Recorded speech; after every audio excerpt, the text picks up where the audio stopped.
My name is Steve Sawilko. This is my final project for CS6460, Spring 2018, a comprehensive plan for providing online continuing education to organization members. A brief bit of background. Continuing education can provide huge benefits to people in all walks of life. Some professions, healthcare, law, accounting, education, and others, require continuing education as part of their respective certification and accreditation processes.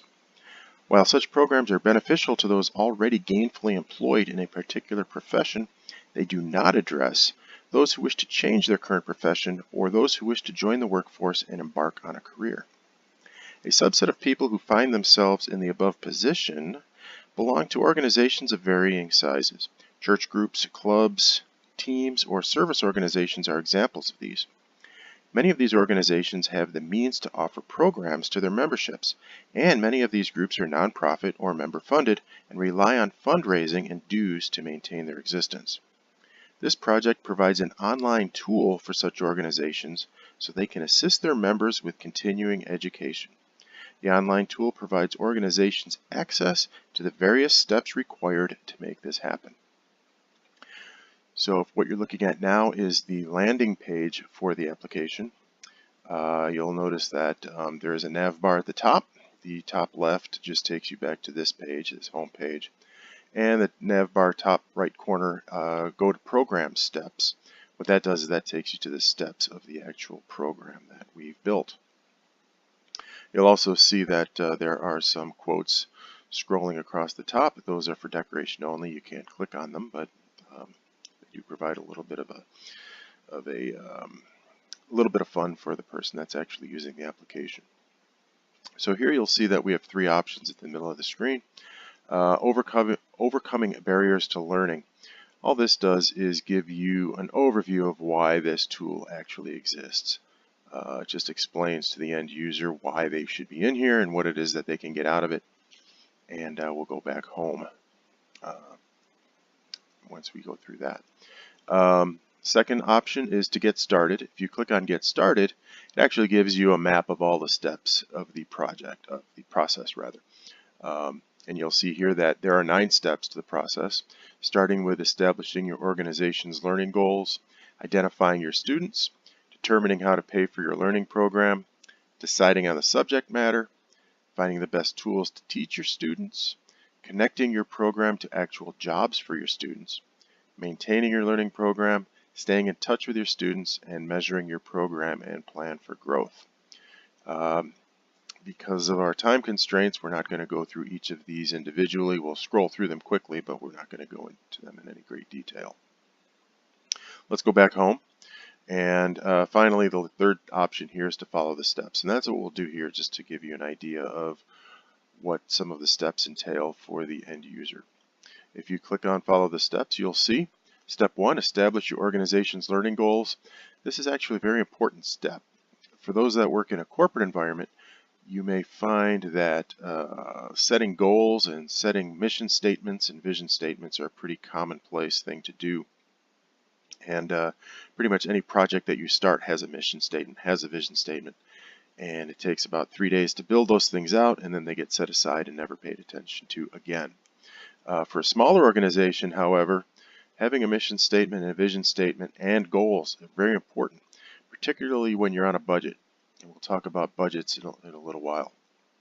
But if you take a look, click on Establish Your Goals here, you'll see that there's an outline of what the group needs to do to set up their vision, their mission, and their goals for this project. And what that does is it allows them to set the stage to be successful with their learning program as they build it out. You'll also notice that on a number of these pages that there are links embedded within. In this particular case, there happens to be a link from the Iowa State Extension Service that outlines vision and mission statements, and it also gives you some information on setting goals. Those are included throughout this application to allow the end users to get some additional information from outside of the app itself. Moving on to step 2, click here to do that. Identify your students. One thing that happened with this project as it as it moved from the original proposal to its actual fruition here is I found out that very quickly that a small organization, even a very small organization, very rarely will have every member of its organization wanting to learn the same thing at the same time. The idea here originally was the organization would go out and find students who all wanted to learn the same thing. For example, they would all want to learn Java coding, or they would all want to learn how to cook. But as it turns out, everybody has different interests. So what I did is I changed this to, instead of identifying your students and only identifying your students, change it to really be understanding your students. So the organization can understand how students think, what their needs might be, and then helping students understand themselves. In other words, having the students identify what kind of a class they may want to take, what kind of classes they may want to take, where they want to be in their careers. And there are some tools in here, again, that help them identify those things. Going on to step 3, paying for your learning program. Again, as I mentioned, a lot of smaller organizations they fund themselves, or they rely on donations or fundraising, or in some case dues. But in any case, most of them don't have an awful lot of extra money to pay for such programs. So what this step does is it outlines a way for them to set up budgeting for the program, and also some tools to help them with fundraising.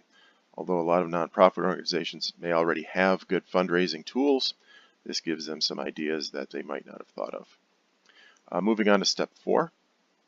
Step 4, deciding on the subject matter. Again, the subject matter is really up to the students, but this provides a list of potential classes that just to give some familiarity to the administrator of the program, so he or she would understand some of the things that are out there and are available online. Again, that's really just for their information more than anything else. Step 5, find the best tools to teach your students. Now here the administrator would be involved finding an online provider. Coursera, lynda.com, Udemy, Udacity. A lot of these tools are out there and they're well known, but there are actually dozens and dozens of other tools that are also available. This is not a definitive list by any means. Moving on to step 6, connect your students with job opportunities. This is actually a big part of this program. What it does is it helps the administrator connect with job providers and job placement agencies, and it also, in addition to that, it helps prepare students for the job market. A lot of students who are taking courses haven't had a job interview in a long time, or maybe have never had a real job interview. And there are steps here and some tools available for students to actually build their resumes out, practice for interviews, that kind of thing. Moving on to step 7. Steps 7, 8, and 9 are more administrative than anything else. Maintaining your learning program. These are some tools and tips to help track students, maintain relationships with the online learning providers, maintaining relationships with the job providers. Things that the administrator would need to do to keep the program maintained and running smoothly. Step 8, stay in touch with your students. More than anything, this is a communication plan which allows students to contact you, allows you to contact students, and provide some tools in there to allow that to happen. And then finally, step 9, measure how your program is doing. This actually is a very key piece of the administrative part of this, and that is to allow a successful program allows for down the road fundraising, allows for job partners to actually be more interested in your group. So if you have a very successful program, job providers will seek you out, and fundraising will become a lot easier. And again, clicking on Measure Performance shows you some of the different ways that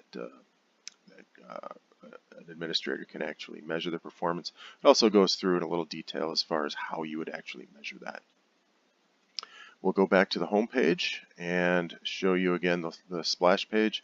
I hope you enjoyed this overview.